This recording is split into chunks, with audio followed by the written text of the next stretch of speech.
Hey, this is Deo.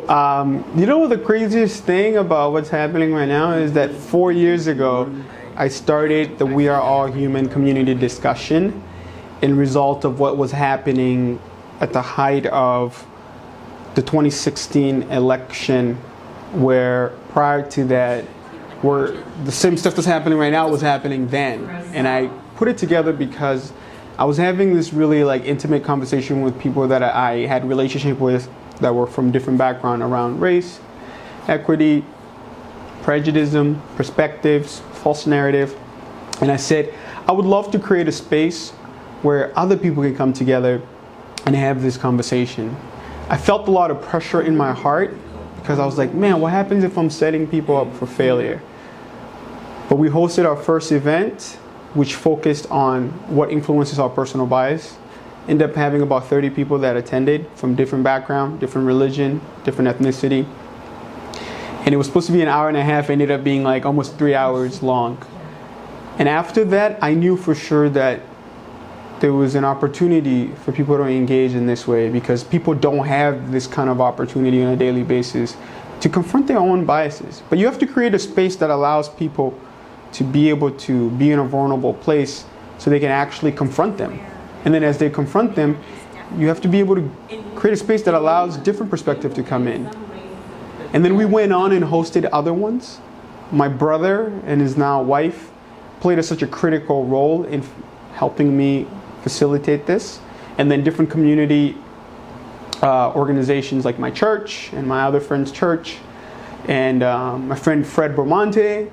So many different people were involved with this. We hosted the first year we hosted 5 events, so that's from June of 2016 until the end of 2016. And then the following year we hosted 4 more events, some were covered by WMUR. But one of the things that was so critical to me was that when people's fears drives a lot of how they come out and how they perceive and how they interact with one another. And it's the fear that's in there, it creates that defensiveness, and it also creates that hatredness. It's easier to hate, and it's easier to find something that you put a label in and then you justify it based on how you go about. And it's not right. Unless you create a space to confront it, that's the only way you're going to be able to meet people where they are and treat them like the way that you want to be treated. And part of this discussion in this group was that usually the first hour and a half, everybody played nice. Once people got into the meat of the conversation, that's when people started to really, really talk about some of the key things that they had that made them come out a certain way. So today, we're seeing it again. It never stops.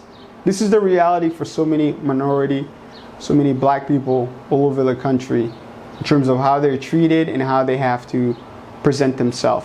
And I'm asking you, if you're an advocate, if you believe that everybody should have a fair treatment, everybody should have the same right that you have, then you have to be able to activate. You got to be able to engage and be intentional in conversations that you have with your family, with your friends. And you also have to identify where the gaps are, because you have to be able to confront the gaps that are within you and how you see others. So when an opportunity shows up, that you're not willing to allow your brain to go on autopilot in how you treat others. And one of the other things is that people need allies. People need allies not just through social media. People need allies by being there. Unfortunately, certain establishments have been kind of lacking in terms of their ability to jump on and address some of this disparity and discrimination that's been happening. And some of those establishments have been the churches, school, businesses. People always play it safe because they don't want to offend their constituents. Because they're afraid that if they say something, not everybody will agree on, and then they'll get polarized. But if it's the right thing to say and advocate for and take action on, why hold back? Why hold back? Because when you hold back, you contribute to the environment and the experience that we're seeing now. Because it's not just about your intention, but it's about how you come out and how you treat others. So for those institutions that you're involved with, churches, school, businesses, nonprofits, challenge them. How are we going to address this? How are we going to tackle this? Because now is the time to activate and to be voiceful and take action and try to figure out how do our neighbors and people that are around us that are black and brown could be supported and feel welcome. Because it's now or never if we're going to change the reality of the institutionalization of how race and ethnicity and color of skin has been treated for so long.